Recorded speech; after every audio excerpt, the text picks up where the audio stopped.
जय हिंद बच्चों। आज के इस वीडियो में हम जानेंगे किरचॉफ का नियम, इसका परिभाषा जानेंगे और ये कितने प्रकार के होते हैं ये जानेंगे और इसका डेरिवेशन जानेंगे। बच्चों एक ही वीडियो में तीनों चीज जान जाएंगे। तो चलिए वीडियो को लाइक कर दीजिए और चैनल को सब्सक्राइब कर। इससे बच्चों आप कंफ्यूजन मत होइएगा, क्योंकि किरचॉफ के नियम को किरचॉफ का नियम भी कहा जाता है। किरचॉफ ने वैद्युत परिपथ से संबंधित दो नियम दिए थे। पहला नियम है बच्चों संधि अथवा धारा का नियम, और दूसरा नियम है बच्चों वोल्टता अथवा पास का नियम। तो संधि अथवा धारा का नियम का परिभाषा जानेंगे बच्चों और इसका डेरिवेशन करेंगे, और अगले वीडियो में द्वितीय नियम का जैसे वोल्टता अथवा पास का नियम का डेरिवेशन जानेंगे और उसका परिभाषा जानेंगे। तो बच्चों आप चैनल को सब्सक्राइब कर दीजिए, क्योंकि आपके लिए वीडियो बहुत मजेदार होने वाला है। किरचॉफ का नियम बिल्कुल हर बार बोर्ड में पूछ सकता है, क्योंकि ये बहुत इंपॉर्टेंट टॉपिक है। 5 नंबर का 7 नंबर का पूछता है। नियम को लिख देते हैं बच्चों। प्रथम जैसे पहला प्रथम नियम संधि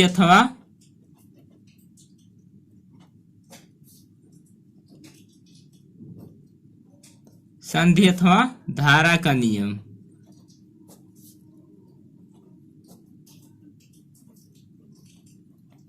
ये पहला नियम है बच्चों, और दूसरा नियम है बच्चों द्वितीय नियम। ये जानना बहुत जरूरी होता है बच्चों, इसीलिए लिख दे रहे हैं कि आपको स्क्रीनशॉट करके आप याद कर लीजिए। तो वोल्टता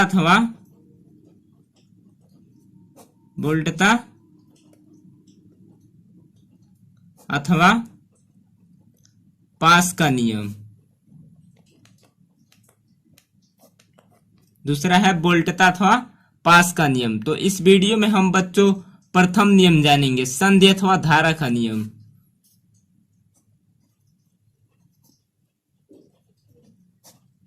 पहला नियम वैद्युत परिपथ में किसी भी संधि पर मिलने वाली समस्त धाराओं का बीजगणितीय योग शून्य होता है, अर्थात एप्सिलॉन आई इक्वल टू 0 होता है। तो लिख देते हैं बच्चों आपको याद करने के लिए, किसी परिपथ में जैसे किसी वैद्युत परिपथ में किसी वैद्युत परिपथ में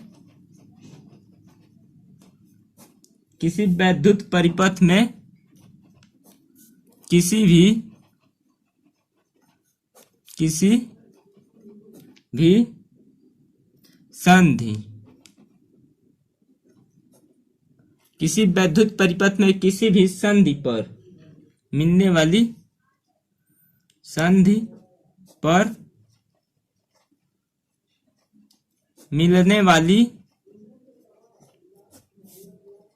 समस्त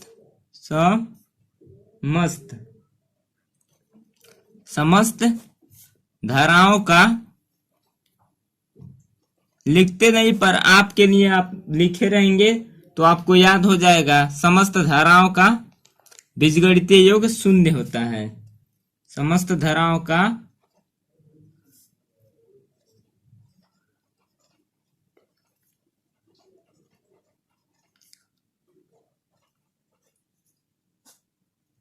बीजगणितीय योग शून्य होता है।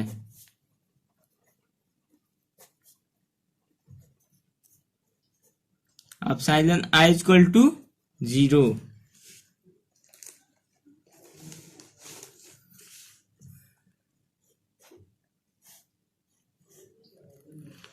इतना हो गया बच्चों। अब इसके बाद इसका डेरिवेशन करेंगे। तो डेरिवेशन करने से पहले बच्चों इसका डायग्राम बनाने का सबसे आसान तरीका बच्चों, एक स्केल लेंगे और सीधे इस तरह लाइन इसके खींचेंगे। स्केल का प्रयोग करेंगे तभी अच्छा बनेगा। सीधे इस तरह लाइन खींच लेंगे। उसके बाद बच्चों इसमें से एक सेंटर से लेके इस तरह खींच लेंगे, इतना। उसके बाद बच्चों एक ऊपर से इस तरह खींचेंगे और उसके बाद हो गया इसका डायग्राम बच्चों। ये बिंदु है जो उसे दर्शा देंगे, इसमें तीर लगा देंगे। प्रथम नियम का है बच्चों ये संधि अथवा धारा का नियम का।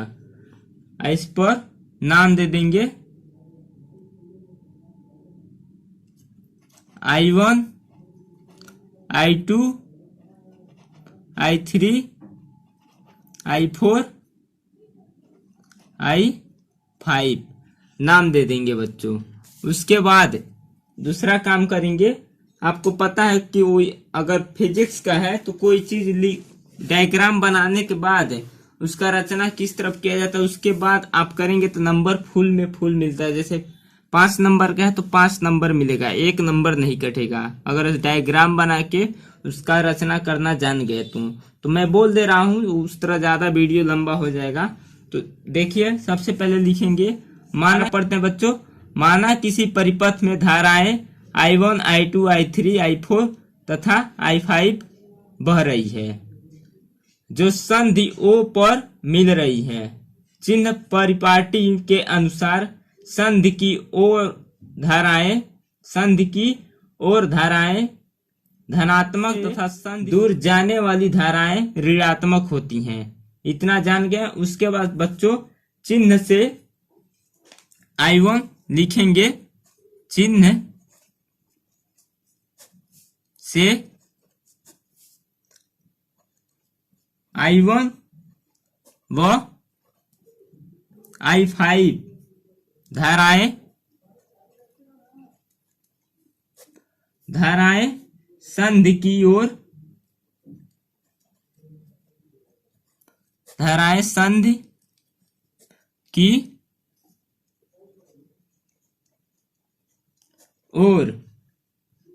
जा रही हैं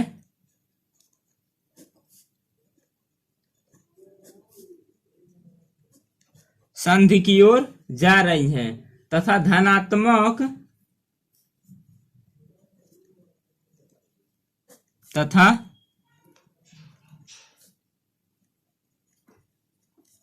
तथा धनात्मक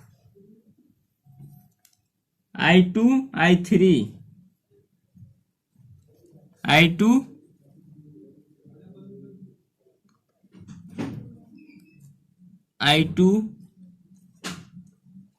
I3 व I4 संधि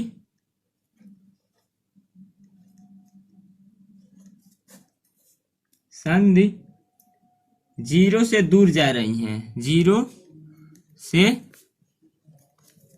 दूर जा रही हैं, अतः ये ऋणात्मक होंगी।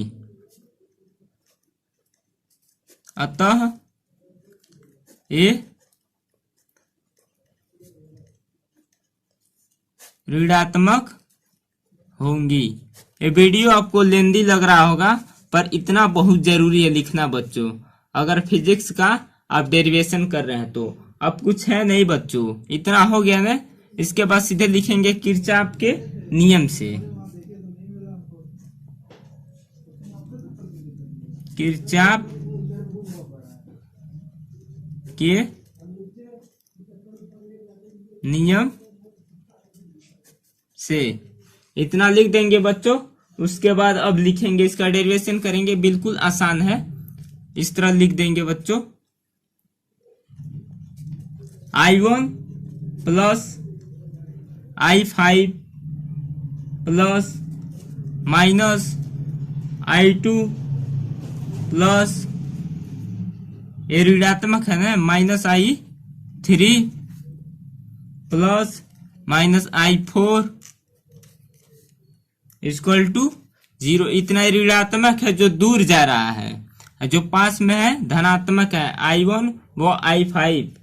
आपको प्लस और माइनस का अंदाजा लग गया होगा। तो I1 plus I5 minus I2 minus I3 minus I4 equal to 0। इतना आई होप आपको समझ आया होगा। उसके बाद हो गया बच्चों, बिल्कुल लास्ट है I1 plus I5 equal to I2 plus I3 plus I4। बच्चों हो गया, कंप्लीट है। तो इसको बॉक्स में बंद कर लेते हैं बच्चों। इसका डेरिवेशन हो गया। तो थैंक यू, धन्यवाद। मिलते हैं अगले वीडियो में इसका पार्ट दूसरा में।